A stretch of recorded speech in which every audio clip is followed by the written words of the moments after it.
옛날 옛적 온 우주는 텅 비어 있었는데 하나님이 세상을 창조를 하시기 시작합니다. 첫째 날엔 여기 좀 밝게 해보자 라며 빛을 만드시고, 둘째 날엔 하늘을 딱 만들어 놓으시더니 셋째 날엔 바다랑 땅도 갈라 놓으십니다. 넷째 날엔 태양과 달, 별들을 배치하시고, 다섯째 날엔 바다와 하늘의 온갖 생물들을 채워 넣으시죠. 그리고 여섯째 날이 되자 주인공이 있어야겠군 하시며 사람인 아담을 만드십니다. 하나님은 아담을 심심하지 않게 해주려고 이쁜 공간도 필요하지 라며 에덴 동산을 만드십니다. 그리곤 저기 저 선악 나무는 절대 먹지 마 라고 당부하시죠. 아담이 적적해 할까봐 여자인 하와도 만드시고 둘은 에덴 동산에서 행복하게 지냅니다. 그러던 어느 날 뱀이 등장해서 하와를 꼬드기죠. 선악과 먹어봐. 진짜 좋다니까. 하와는 그 말에 혹해 아담과 같이 선악과를 먹고 두 사람은 그제서야 서로가 발가벗은 걸 깨닫고 민망해하며 옷을 만들어 입어요. 이 사실을 알고 있는 하나님이 화가 나셔서 두 사람을 에덴 동산에서 쫓아내고 두 사람은 이제 스스로 살 길을 찾아야 했습니다. 그리고 태어난 두 아들 카인과 아벨. 어느 날 제사를 드리는데 하나님이 아벨의 제물만 받고 카인의 것은 외면하셔서 카인은 질투에 눈이 멀어 아벨을 죽이고 말죠. 하나님은 카인을 저주하시지만 그를 죽이지 못하도록 표시를 남기십니다. 이렇게 인간의 첫 번째 비극이 시작되었답니다. 아담과 하와의 후손들이 늘어나고 땅 위에 인간이 가득해지자 하나님이 보시기에 점점 어후 얘네 왜 이리 엉망이지 싶을 정도로 사람들이 망나니처럼 살기 시작합니다. 그 정도로 인간들은 타락했죠. 결국 하나님은 리셋해서 새로 시작해야겠다 하시며 세상을 홍수로 정리하시기로 결심합니다. 이때 하나님이 유일하게 괜찮다고 본 사람 바로 노아. 하나님은 노아에게 방주 하나 만들래 하시며 큰 배의 설계를 맡기십니다. 그리고 이 방주에 노아의 가족과 동물 한 쌍씩을 태우라는 지시를 하시죠. 노아는 사람들의 비웃음을 받으면서도 착실히 방주를 완성해 나갑니다. 왜 저렇게 큰 배를 짓고 있냐고 수군대는 사람들 속에서요. 드디어 방주가 완성되고 노아 가족과 동물들이 탑승을 마치자마자 어마어마한 비가 쏟아지기 시작합니다. 40일 밤낮으로 비가 내려 세상은 물바다로 변하고 방주만 둥둥 떠다니게 되죠. 그렇게 꽤 긴 시간 동안 방주에서 지내다가 드디어 비가 그치고 물이 빠지기 시작합니다. 노아는 이제 나가도 되나 싶어 까마귀와 비둘기를 날려보내죠. 비둘기가 마른 땅을 발견하자 방주 밖으로 나가게 된 노아와 그의 가족들. 하나님은 다시는 이런 홍수로 세상을 멸하지 않겠다고 약속하시며 무지개를 선물로 주십니다. 이렇게 세상은 노아 가족을 중심으로 새로 시작하게 되죠. 노아의 후손들이 땅에 다시 퍼지고 인구가 확 늘어났어요. 사람들은 이제 신의 존재보다 우리가 더 대단해질 수 있지 않을까 하는 생각에 빠지기 시작했죠. 그래서 다 함께 모여 하늘에 닿을 때까지 탑을 지어보자며 거대한 바벨탑 프로젝트를 시작합니다. 탑은 점점 높아지고 인간들은 점점 더 의기양양해졌어요. 하지만 하늘에서 이 모습을 지켜보던 하나님은 이 망나니 같은 인간들의 오만함을 보시며 약간 화가 나십니다. 그래서 하나님은 이번에 리셋 대신 새로운 방법을 선택하셨죠. 하나님은 얍 하고 인간들의 언어를 각기 다르게 만드셨습니다. 그 결과 서로 말이 안 통해서 사람들이 뭐라고? 라며 소통이 안 되기 시작했어요. 결국 바벨탑은 제대로 완성되지 못한 채 인간들은 흩어져 각자의 길을 가게 됩니다. 이렇게 인간들의 하늘 정복 프로젝트는 하나님의 언어 혼란 작전으로 인해 좌절되고 말았답니다. 시간이 흐르고 인간 역사의 새로운 주인공이 등장합니다. 그 이름은 아브람. 하나님은 그를 보며 저 녀석 괜찮네 싶었는지 어느 날 아브람에게 갑작스러운 미션을 던집니다. 가나안 땅으로 가거라. 당황스러운 아브람. 이유도 듣지 못한 채 사람들을 이끌고 가나안으로 떠나죠. 그리고 도착하자마자 하나님을 위한 제단을 지어놓고 유목민 생활을 시작합니다. 그 와중에 신비한 멜기세덱이라는 사람을 만나 축복을 받고 하나님에게서도 큰 약속을 받게 되죠. 얼마 후 하나님이 또 나타나 너 이제 이름을 아브라함으로 바꿔라. 내 후손이 가나안 땅을 다 차지하게 할 거다라는 미래를 알려주십니다. 아브라함은 감격에 빠지지만 조건이 하나 있었으니 바로 할례입니다. 그게 뭐죠? 당황하는 아브라함에게 하나님이 설명해 주시자 그는 잠깐 멈칫하지만 결국 수락하죠. 이후 시간이 흘러 아브라함의 아들 이삭이 태어나고 이삭은 레베카와 결혼하여 쌍둥이 형제 에서와 야곱을 낳습니다. 에서는 완전 남자 중에 남자, 산속에서 사냥하고 땅도 물려받을 장남 스타일이었죠. 한편 야곱은 약간 잔머리 굴리기 좋아하는 똑똑이 스타일. 에서는 별 생각 없이 야곱이 끓여준 수프 한 그릇에 장자의 권리를 팔아넘길 만큼 쿨했지만 야곱은 그 기회를 놓치지 않고 장자의 권리를 가져갑니다. 이후 아버지 이삭이 눈이 거의 안 보이게 되었을 무렵 마지막으로 장남에게 축복을 주리라 라며 에서를 부릅니다. 하지만 야곱의 엄마 레베카는 이 기회를 놓치지 않죠. 레베카는 야곱을 에서로 분장시키고 결국 야곱은 형의 축복까지 가로채며 떠돌이가 됩니다. 야곱은 한참을 방황하다 어느 날 한 의문의 사나이와 밤새 씨름을 벌이게 되는데 알고 보니 그 사나이는 하나님이셨던 것. 하나님은 야곱에게 너는 이제 이스라엘이라 불릴 것이다 라며 이름을 바꿔주시죠. 그렇게 야곱은 새로운 이름을 얻고 라헬과 결혼하여 12명의 아들을 낳게 되는데 이 아들들이 바로 이스라엘 12지파의 조상이 됩니다. 이제 야곱의 아들들 중 가장 사랑받은 아들 요셉의 이야기로 넘어가죠. 요셉은 꿈꾸는 재주가 남달라 형들에게 자신이 왕이 될 꿈을 자랑스럽게 이야기했지만 형들은 그 말을 듣고 얘 혼자 잘났네 라며 눈의 가시처럼 여겼습니다. 결국 형들은 요셉을 노예 상인에게 팔아버리고 아버지에게는 요셉이 사고로 죽었다라고 거짓말을 하죠. 요셉은 이집트로 팔려가 노예로 살아가며 힘든 시기를 보내지만 잘생긴 외모와 지혜 덕분에 승승장구하기 시작합니다. 어느 날 요셉은 부잣집 유부녀의 유혹을 받게 되고 그 유혹을 뿌리치자 기분이 상한 유부녀에 의해 모함을 받고 감옥에 갇히게 됩니다. 하지만 그곳에서도 사람들과 좋은 관계를 맺으며 지내게 되죠. 그의 꿈 해석 능력은 점점 유명해졌고 결국 파라오의 귀에도 들어가 이집트 왕 앞에서 꿈을 해석하게 됩니다. 요셉의 해석 덕에 이집트는 큰 가뭄을 대비할 수 있었고 요셉은 왕의 신임을 얻어 이집트의 국무총리로 초고속 승진을 이루죠. 이때부터 요셉은 온 나라를 다스리는 막강한 권력을 갖게 됩니다. 그때 멀리 가나안에서는 대기근이 시작돼 요셉의 형제들이 식량을 구하기 위해 이집트까지 찾아오게 됩니다. 형들은 요셉이 눈앞에 있는지도 모르고 고개를 숙이며 총리님 식량 좀 주십시오 라며 애걸복걸하죠.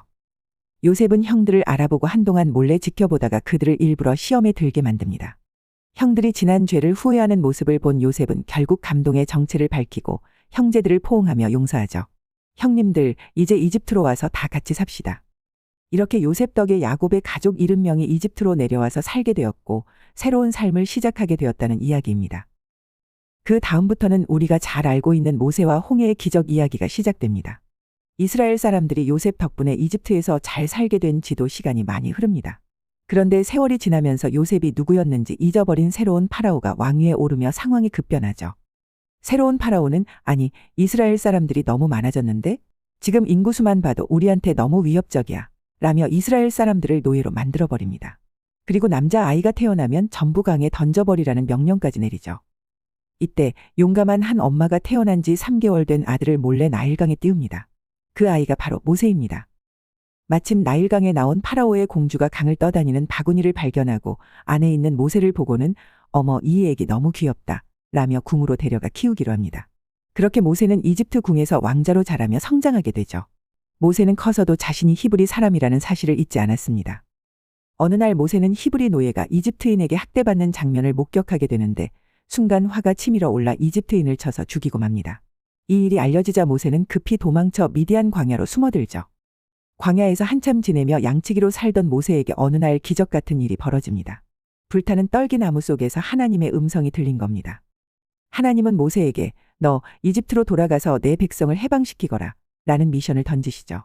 모세는 제가요? 전말도 잘 못하는데요?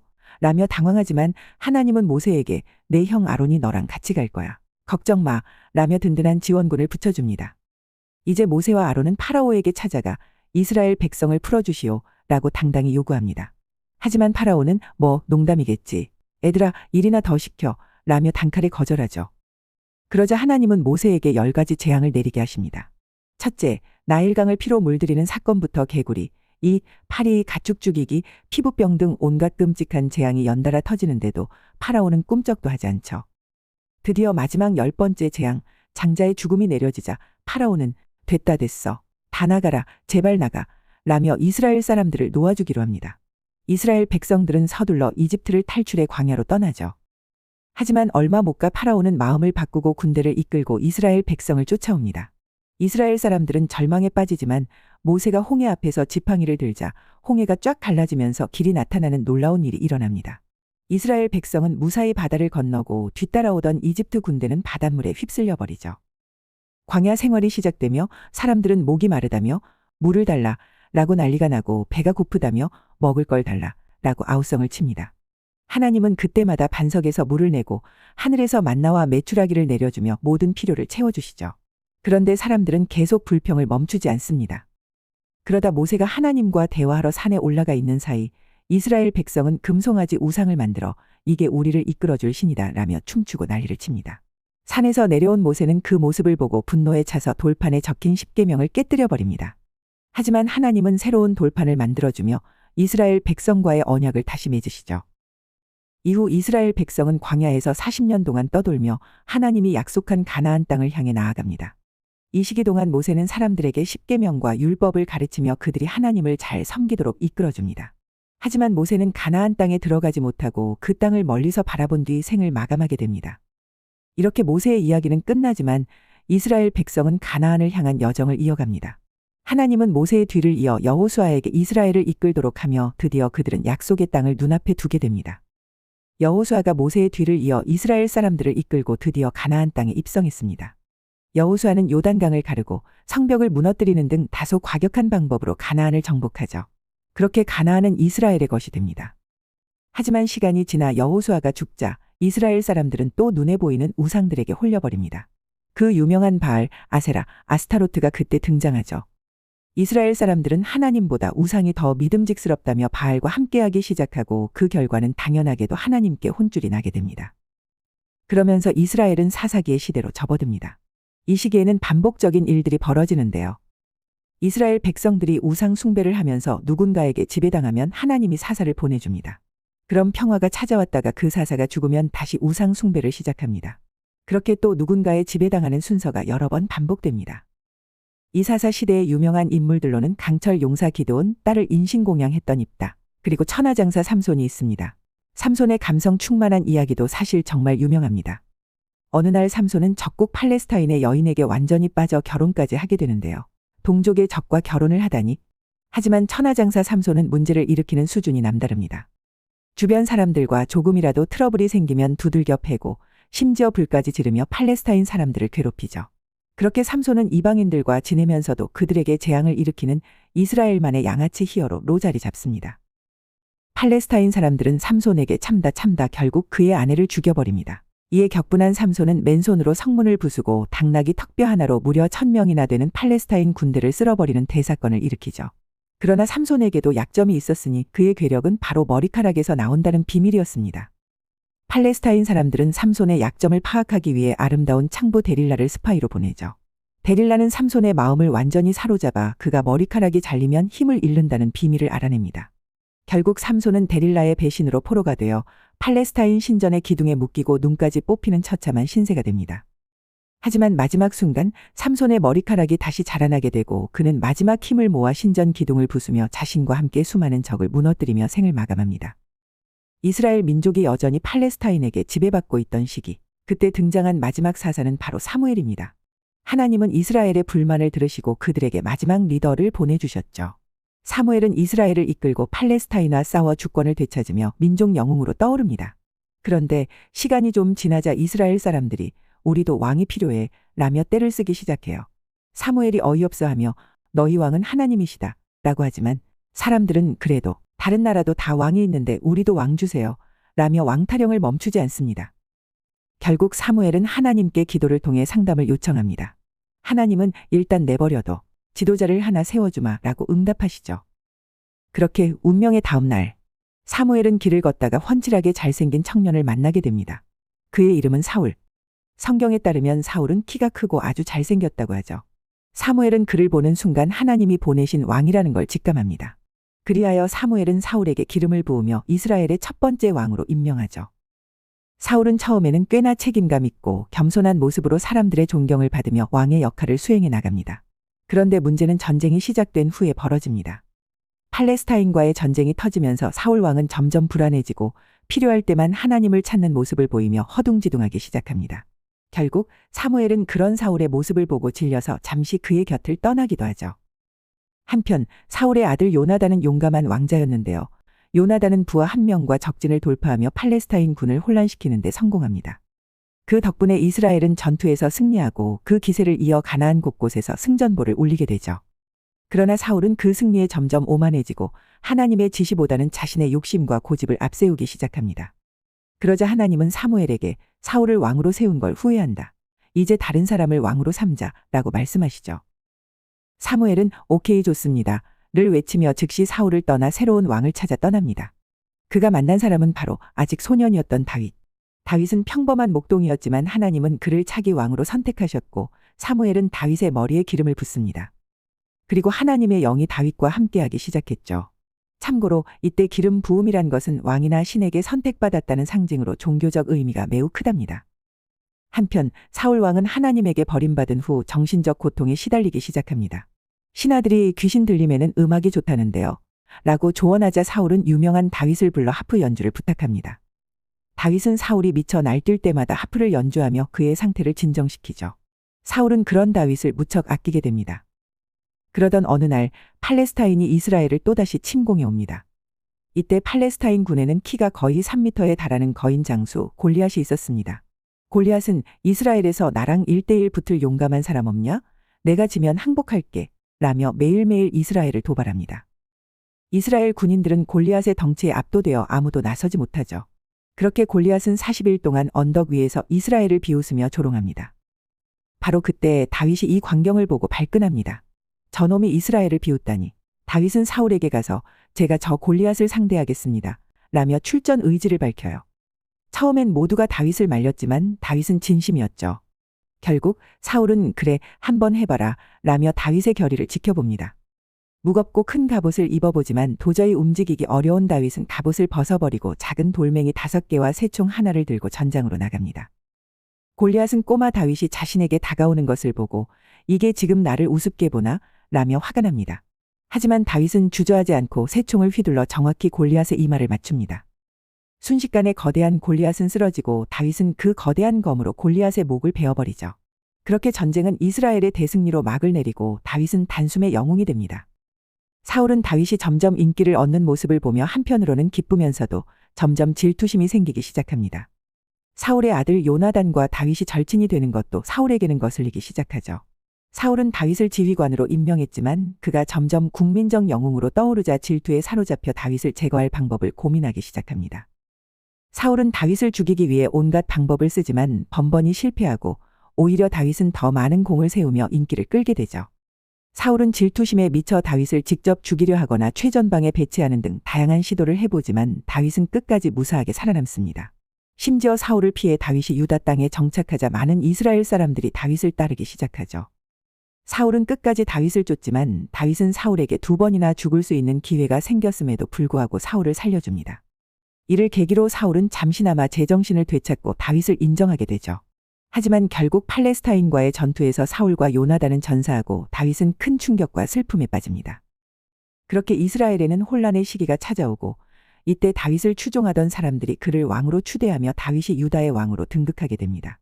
얼마 지나지 않아 이스라엘 전체가 다윗에게 투항하고 다윗은 결국 이스라엘의 왕이 되죠. 다윗 왕의 시대는 이스라엘의 전성기를 불러오며 하나님이 사랑한 왕으로 평가됩니다. 그러나 승승장구하던 다윗에게도 치명적인 약점이 있었으니 바로 바람기였습니다. 밧세바와의 불륜 사건은 성경에서도 많은 논란이 되는 부분인데요. 어느 날 다윗은 왕궁 옥상에서 산책을 하다가 멀리 목욕하는 아름다운 여인을 발견합니다.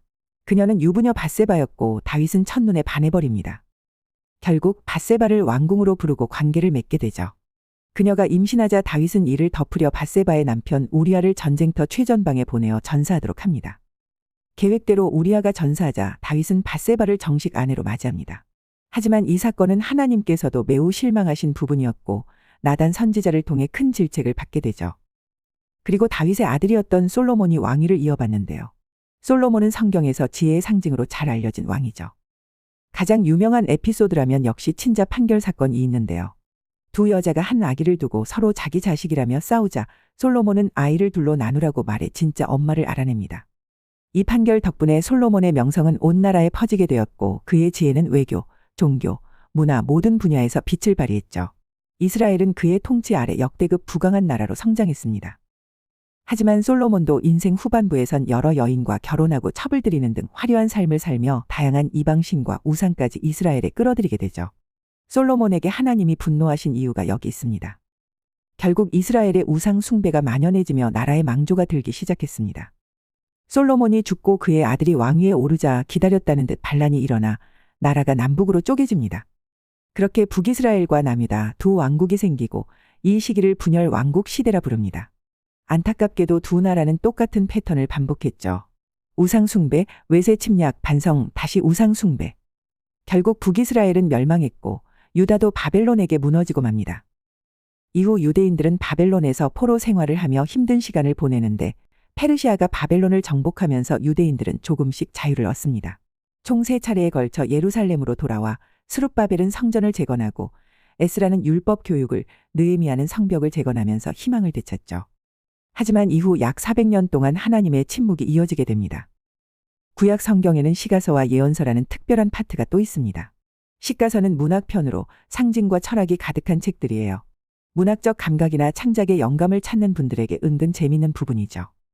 첫 번째는 욥기. 욥기 속에서 왜 착한 사람이 고통을 받을까라는 질문도 던지며 하나님과 악마가 내기를 하면서 이야기가 진행돼요. 여기 등장하는 유명한 괴물들 레비아탄과 베헤모스도 있죠. 레비아탄은 바다의 용으로 질투의 상징이자 창작물에서도 자주 등장하는 존재랍니다. 베헤모스는 힘과 정력을 상징하고 하마나 공룡 이미지로 그려지기도 해요. 욥기 다음은 시편입니다. 주로 다윗과 솔로몬이 쓴 찬양의 노래들이 가득하죠. 여기서 할렐루야, 야훼는 나의 목자, 아쉬울 것 없어라 라는 명대사도 나와요. 그리고 그 유명한 솔로몬의 지혜가 담긴 잠언, 전도서, 그리고 약간 요염한 분위기의 아가가 뒤를 잇습니다. 아가에는 샤론의 꽃 같은 낭만적인 표현이 등장해 솔로몬의 감성적이고 철학적인 면을 엿볼 수 있답니다. 여기까지가 시가서입니다. 그 다음엔 예언서가 있습니다. 이스라엘이 남유다와 북이스라엘로 나뉘던 분열 왕국 시대에는 많은 예언자들이 나타났어요. 예언자들은 두 나라에 나타나서 회개를 촉구했는데 이 시기에 등장한 주요 예언자들의 말씀이 기록된 책들이 예언서입니다.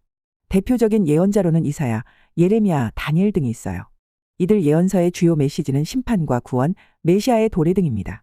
예언자들은 이스라엘이 하나님의 말씀을 어기면 멸망할 것이라 경고하며 우상 숭배를 멈추라고 촉구했죠. 그 중에서도 다니엘은 예언서에서 빼놓을 수 없는 인물입니다.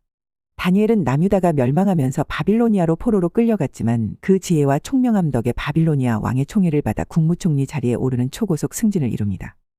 이후 페르시아가 바빌로니아를 무너뜨렸음에도 다니엘은 특유의 처세술과 지혜 덕분에 페르시아 왕에게도 인정받아 페르시아 총리까지 해먹는 기록을 세우죠. 다니엘은 이방인의 나라에서도 오직 하나님만 섬겼고 왕의 명령에 따라 우상에게 절하지 않았다는 이유로 사자굴에 던져지는 일도 겪습니다. 그러나 하나님이 사자들의 입을 막아주셔서 다니엘은 무사히 살아나죠. 이 기적적인 사건을 통해 그의 신앙과 지혜가 더더욱 빛을 발하게 됩니다. 다니엘의 예언에는 미카엘과 가브리엘, 라파엘과 같은 천사들도 나타나지만 이들을 어떻게 받아들일 거냐에 대해서는 기독교에서 다소 논란이 있기도 합니다. 다니엘은 꿈속에서 환상과 계시를 받으며 장차 올 심판과 메시아에 대한 예언을 기록했는데요. 그의 예언은 이렇게 요약할 수 있습니다. 언젠가 메시아가 와서 모든 악을 심판하고 이스라엘 민족을 구원할 것이다 입니다. 구체적으로는 주변 나라들도 심판을 받고 오직 하나님을 믿고 따르는 이스라엘 민족만이 구원받는다는 메시지예요. 그래서 예언자들은 끊임없이 율법을 잘 지키고 우상 숭배를 하지 말라는 경고를 했던 거죠. 여기까지가 바로 구약 성경의 이야기입니다. 구약의 역사는 하나님과 이스라엘 민족의 관계를 통해 하나님의 뜻과 인간의 죄성이 어떻게 드러나는지를 보여줍니다. 하나님은 아브라함과의 언약을 시작으로 이스라엘을 선택하고 그들에게 율법과 예언자들을 통해 올바른 길을 제시하며 구원을 약속하셨습니다. 그러나 인간은 계속해서 하나님의 뜻을 거스르며 죄에 빠졌고 결국 하나님은 새로운 구원자를 통해 인류를 다시 회복하시기로 결정하십니다. 구약은 이처럼 하나님과 인간의 관계 속에서 메시아에 대한 약속을 지속적으로 전하고 있습니다.